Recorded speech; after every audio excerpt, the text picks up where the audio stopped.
Hey, Kleine, jetzt warte doch mal. Du bist bestimmt gar nicht so hässlich.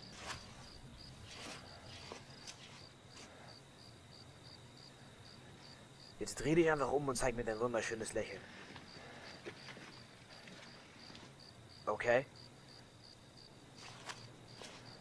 Oh Gott, bist du hässlich!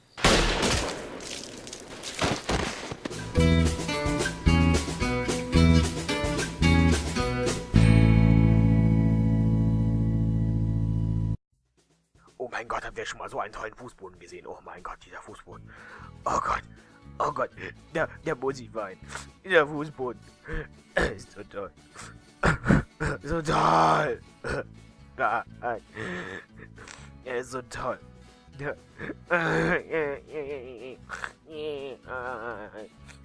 ist so toll.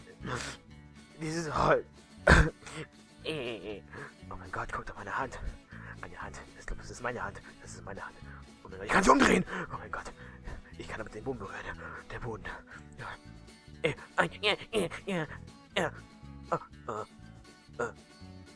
Wo bin ich? Was ist das? Oh mein Gott. Oh, eingeschissen.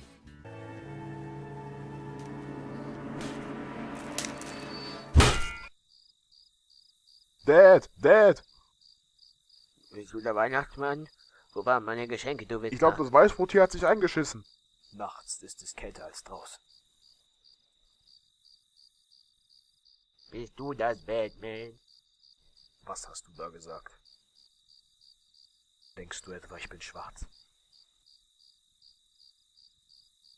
Das ist rassistisch. Das weißt du hoffentlich. Ich sollte aufhören, Drogen zu nehmen. Ist das dein Kind?